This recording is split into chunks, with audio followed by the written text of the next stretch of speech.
no matter what happens tonight, we have nearly the same delegate lead as we did this morning, and we are on our way to winning this nomination.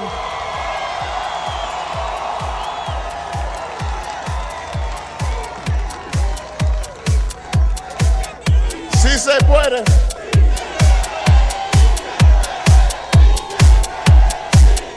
You know,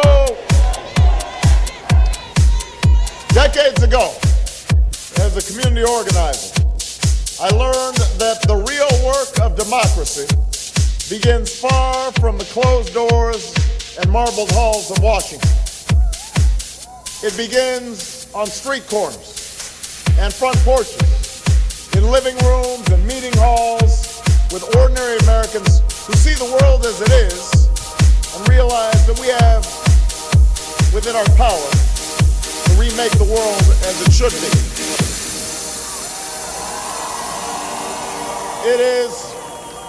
It's with that hope that we began this journey. The hope that if we could go block by block, city by city, state by state, and build a movement that spanned race and region, party and gender, if we could give young people a reason to vote, and the young at heart a reason to believe again, if we could inspire a nation to come together, and we could turn the page on the politics that have shut us out, let us down, and told us to settle, we could write a new chapter in the American story. We were told this wasn't possible.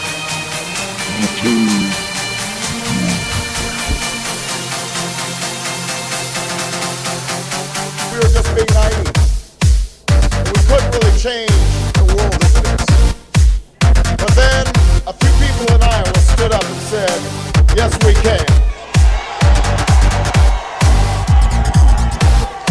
And then a few more of you stood up from the hills of New Hampshire to the coast of South Carolina. And then a few million of you stood up from Savannah to Seattle, from Boise to Baton Rouge.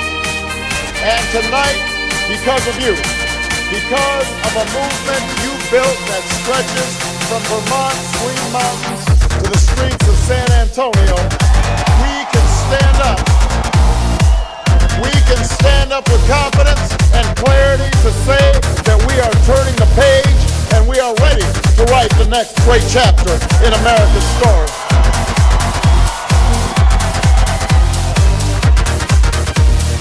If I am the nominee of this party,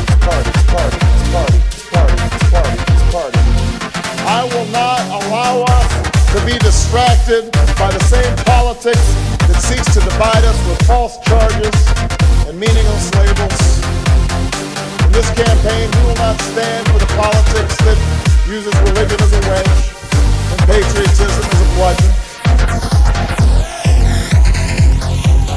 San Antonio, I owe what I am to this country that I love, and I will never forget it.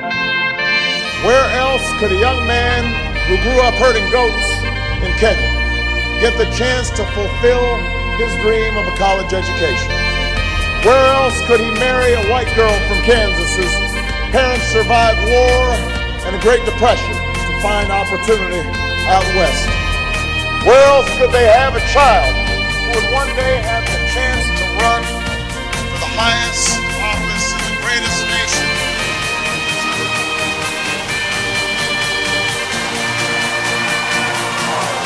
Where else but in the United States of America?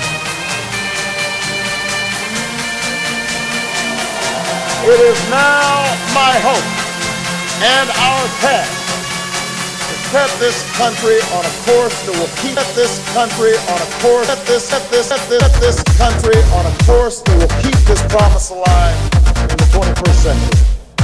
And the eyes of the world are watching to see if we can.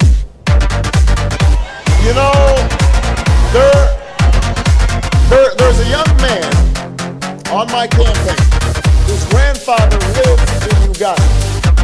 He's 81 years old. He has never experienced true democracy in his lifetime. during the reign of Idi Amin. He was literally hunted, and the only reason he escaped was thanks to the kindness of others and a few good-sized trucks. And on the night of the Iowa caucuses, that 81-year-old man stayed up until 5 in the morning, huddled by his telephone, waiting for the results of an election on the other side of the world. The world is watching what we do here. The world is paying attention to how we conduct ourselves, what we say, how we treat one another. What will they see?